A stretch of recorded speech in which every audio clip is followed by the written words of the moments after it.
साहिब श्री गुरु ग्रंथ साहब जी की पावन हजूरी च जुड़ बैठी गुरु रूप साध संगत फतेह अर्ज करदा हूं। वाहिगुरू जी का खालसा, वाहिगुरू जी की फतेह। सतगुरां दी अपार कृपा हुई है। एक किसान मोर्चा जिहड़ा तकरीबन 1.25 साल चलिया, 2 महीने पंजाब दियां रेलवे लाइनां ते किसान बैठे, 1 साल तो वध दिल्ली दे बॉर्डरां ते बैठे। उन्होंने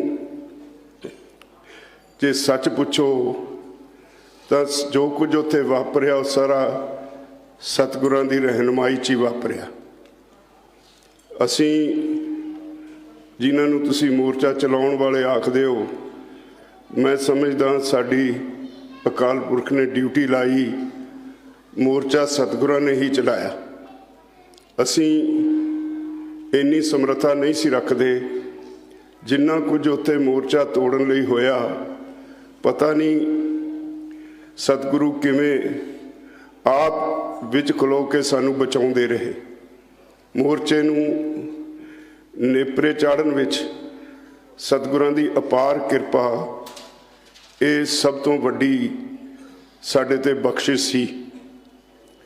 तो मैं जिथे सारी दुनिया च बैठे इस मोर्चे दे हमदर्द सिख भाईचारा ते खास तौर ते दिल्ली दीयां संगतां जिहड़ियां अपने वल्लों हर योगदान पाउंदियां रहियां, दिल्ली सिख गुरुद्वारा प्रबंधक कमेटी जिन्हें हर पक्षों साडी पूरी सहायता ही नहीं की, सानू हौसला भी दिता, उन्हां दा मैं सारियां जथेबंदियां वल्लों धन्नवाद करदा।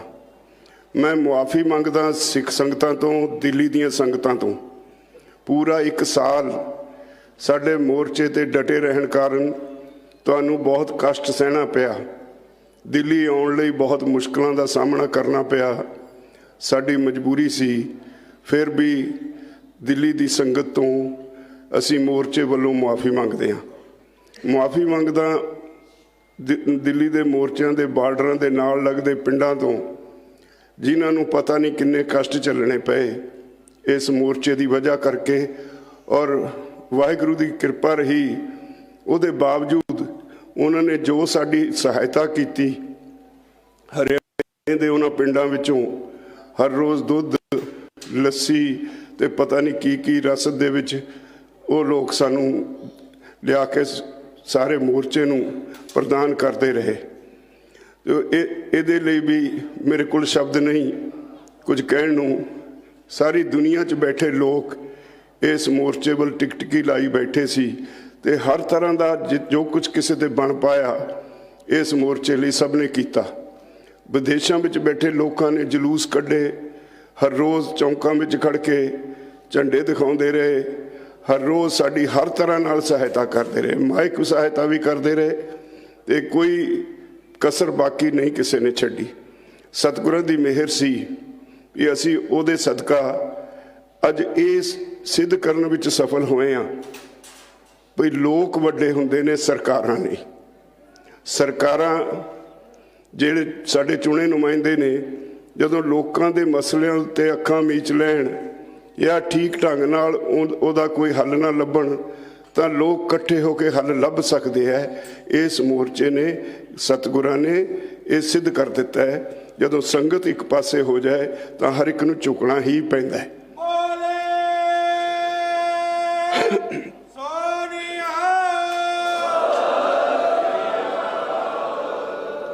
मेरे को शब्द नहीं। दिल्ली दीयां संगतां, सारे देश च बैठियां संगतां, विदेशों च बैठियां संगतां दा धन्नवाद करन लई, और मुआफ़ियां मंगण तो सिवा मेरे को कुछ नहीं। असी बहुत नूं कष्ट दिता, बहुत लोगों ने कई तरह के मुश्किलां जिहड़ियां सी उन्हां दा सामना कीता। अज मैं सतगुरां दे ओट आसरे तो गदगद हाँ। सारी किसान जथेबंदियां, सारा सिख भाईचारा, क्योंकि पंजाब तो अंदोलन शुरू होया सी, इस करके मुढ़ पंजाब ने बन्निया।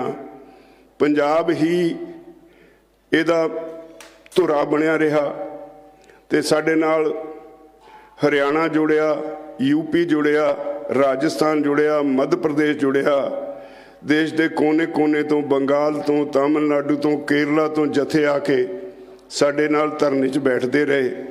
सारी दुनिया, सारे देश विच जदों असीं कोई कॉल दिंदे सी, जिन्हां लोकां नाल साडा सीधा संपर्क नहीं भी सी, वो सारे साडे उस कॉल नूं उत्ते फुल चढ़ाउंदे और उहनूं सफल करदे सी।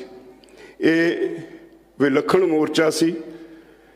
ये मोर्चा दुनिया का इकल्ला इहो जिहा मोर्चा हो निबड़िया जिहड़ा सब तो लंबा समा चलिया, सब तो वध शांतमई और सब तो वध लोकां दी शमूलीयत वाला। मैं एक गल कहा करदा सां भी असीं वो गुरु साहबान दी संतान हाँ जिन्हां ने कौम लई कुर्बानियां दित्तियां पर पिछे नहीं हटे।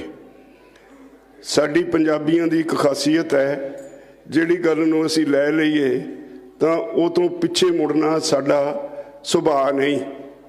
सतगुरां दी मेहर रही, इस जिहड़ा साडी सारी कौम दा गुण है उहनूं असीं नेपरे चढ़ा सके। असीं सतगुरां दा कोट अन कोट धन्नवाद करदे हां। नाल ही मैं सारी संगत दा, फिर दिल्ली दी संगत दा, हर रोज़ जाके सानूं कुछ ना कुछ समान कोई कुछ वंडिया करते सन। मेरे को शब्द नहीं उन्होंने धन्यवाद करने लई, मेरे को शब्द नहीं NRI वीरों का धन्यवाद करने लई, मेरे को शब्द नहीं हरियाणा, यूपी, दिल्ली सारे देश के लोगों का धन्यवाद करने लई।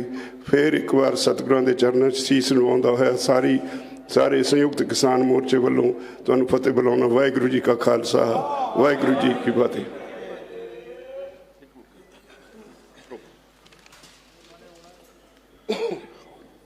बहुत बहुत धन्यवाद राजेवाल साहब ने, जिथे समूची संगत का धन्यवाद किया, उत्थे जिहड़ियां तकलीफां दिल्ली की संगत नूं होईयां ने, दिल्ली के लोगों नूं होईयां ने, राह बंद होने करके उहदे लई समूह संयुक्त किसान मोर्चे वालों माफ़ी भी मंगी है। मैं समझदा इहदी लोड़ भी नहीं सी, मगर उन्होंने अपनी निमरता दिखाते हुए ये गल, क्योंकि ये खली लड़ाई तुहाडी नहीं सी, समूची कौम की लड़ाई सी और सारिਆਂ ने की है जी। इस करके तुहाडा माफ़ी मंगना एक वड्डापन है, मगर समूचा दिल्ली का सिख तुहाडे नाल खड़ा, समूची पंजाबी कौम तुहाडे नाल खड़ी है।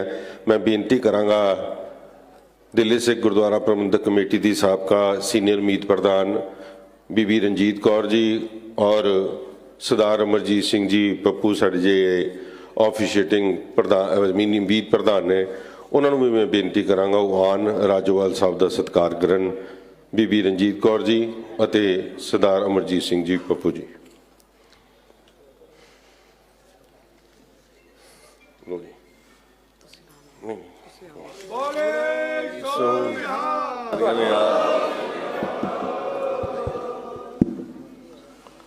मैं हुण बेनती करांगा श्री राकेश टकैत जी, बहुत वड्डे इस संघर्ष दे विच इन्हां दा योगदान है। 26 जनवरी के साके तो बाद जिस तरीके दे नाल माहौल बन गया सी, मगर जो गाजीपुर बॉर्डर के उत्ते इन्होंने मोर्चा संभालिया, मैं समझदा कि जिहड़ी एलीगेशन एक कौम के उत्ते लगाए जा रहे सी, भावें सरकारां दी उहदे च मर्जी सी या नहीं मर्जी, मैं उस पासे नहीं जाना, मगर किधरे ना किधरे पूरे देश दे विच एक ऐसा माहौल बनाने की कोशिश की गई सी। उसनूं ठल पाई, उन्होंने मोड़ा वापस लैके संघर्ष नूं दोबारा जीवित किया। मैं उन्होंने भी धन्यवाद करते हुए उन्होंने बुलाऊंगा। श्री राकेश टकैत जी संगतां नूं धन्यवाद भी करनगे और अपने जज्बात भी, अपने दिल के वलवले भी संगतां दे सामने साझे करनगे।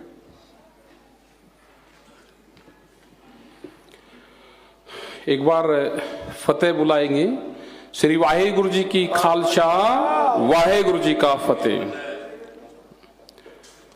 आप सभी का धन्यवाद, सभी संगत का धन्यवाद, दिल्ली गुरुद्वारा प्रबंधक कमेटी का धन्यवाद। और जो ये मोर्चा फतेह हुआ है, इसमें राज्यपाल जी ने जिन जिन लोगों का योगदान इसमें रहा है वो सब बातें आपको बताई। बहुत लोगों का योगदान इसमें रहा।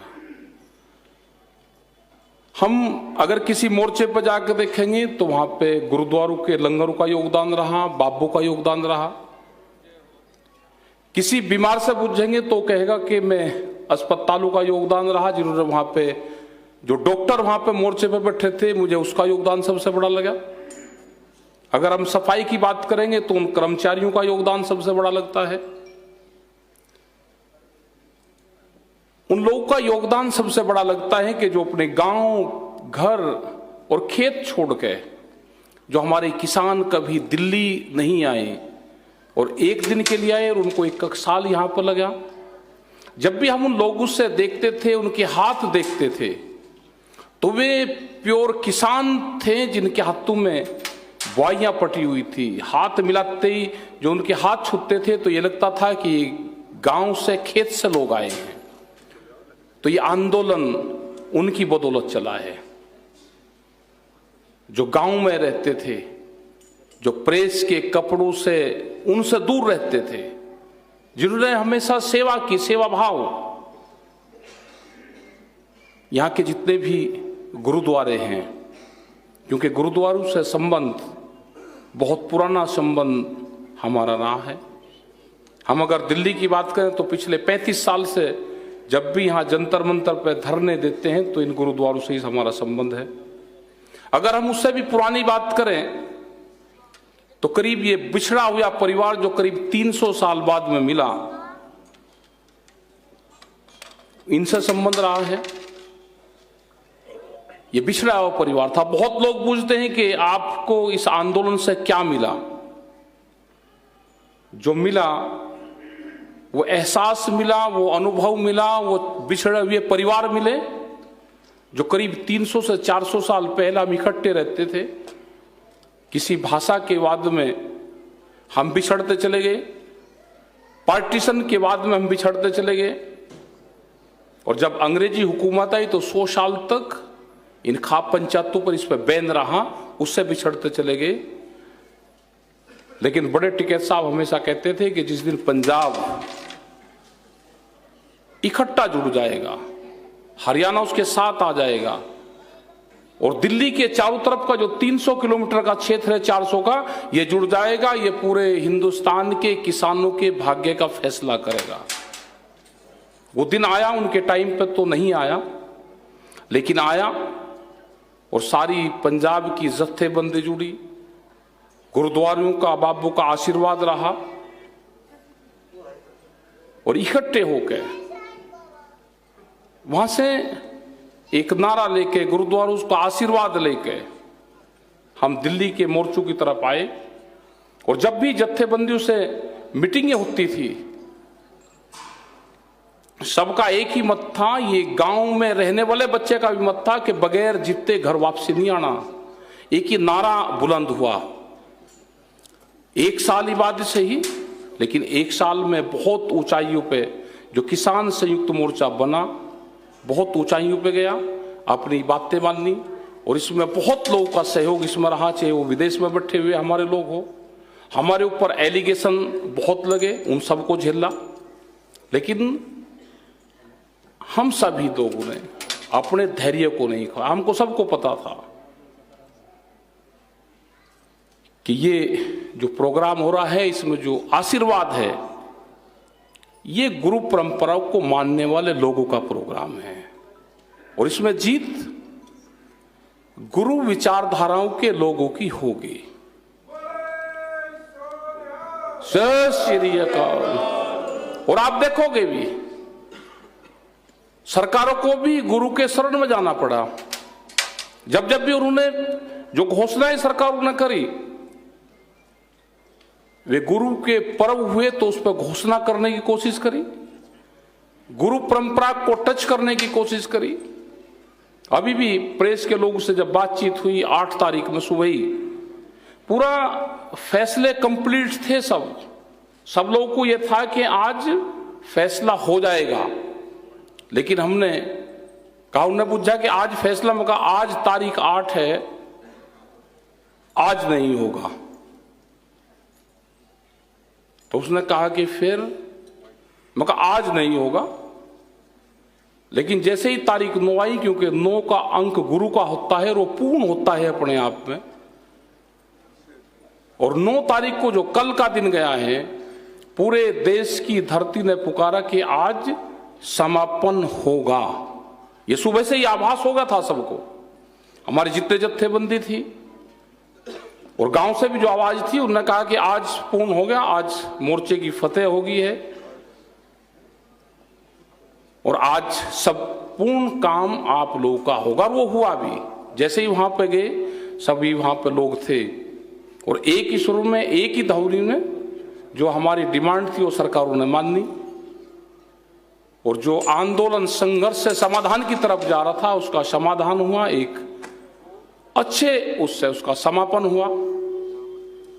मोर्चे को स्थगित करा गया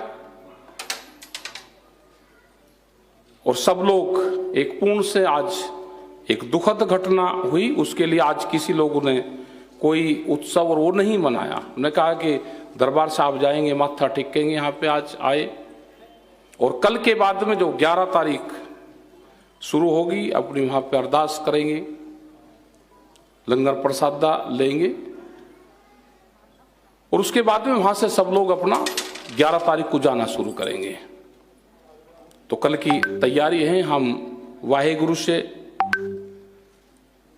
ये अरदास करने यहाँ पे आए कि हमें यहाँ तक पूर्ण रूप से आपको आशीर्वाद रहा, आगे हमारे जो भी जत्थेबंदी, हमारे परिवार के लोग अपने गांव तक सुरक्षित पहुंचे। ये खुशी का जो माहौल है, ये ठीक उससे अपने परिवार में जाएं, अपने गांव में जाएं, और इस खुशी को अपने गांव में जाके बांटने का काम करें। जिन जिन लोगों का इसमें सहयोग रहा, उन सभी का धन्यवाद हम करते हैं संयुक्त मोर्चे की तरफ से। किसी को कष्ट हुआ उसके लिए क्षमा याचना हम करते हैं। बहुत लोग कष्ट हुआ होगा, 1 साल हम वहां पर रहे, बहुत लोगों का योगदान रहा, तो आप सभी का, प्रेस के लोगों का, डॉक्टर्स का, जो हमारे पुलिस प्रशासन के लोग हैं, उनका सबका धन्यवाद है आपका। और आप सभी की तरफ से वाहेगुरु जी का खालसा, वाहेगुरु जी की फतेह। धन्यवाद। जय श्री अकाल। धन्यवाद धन्यवाद। सब तो पहले परम पिता गुरु ग्रंथ साहब दी निगी गोच जुड़ बैठी साध संगत जी, गज के बुलाओ वाहेगुरु जी का खालसा, वाहेगुरु जी की फतेह। मैं ज़्यादा समय नहीं लवांगा क्योंकि राज्यपाल साहब ने सारा दस दिता हैगा। केवल जिन्नी दिल्ली दी साध संगत है, सारिਆਂ ਦਾ कोटान कोट धन्यवाद करांगे, क्योंकि उन्होंने रस्ता वस्ता और दिलों जदों रस्ते खुले हुए सन तो रोज जाते सन, उन्होंने सारिया ही संगतां दा कोटान कोट धन्यवाद। और जी अगली गल है, दिल्ली गुरुद्वारा प्रबंधक कमेटी जिन्होंने हर मोर्चे ते जी लंगर की सेवा निभाई, और जदों जाके असी पहला मोर्चा लगाया तो पहले दिन ही पहुँच गए। सो दिल्ली गुरुद्वारा प्रबंधक कमेटी का विशेष तौर पर कोटान कोट धन्यवाद।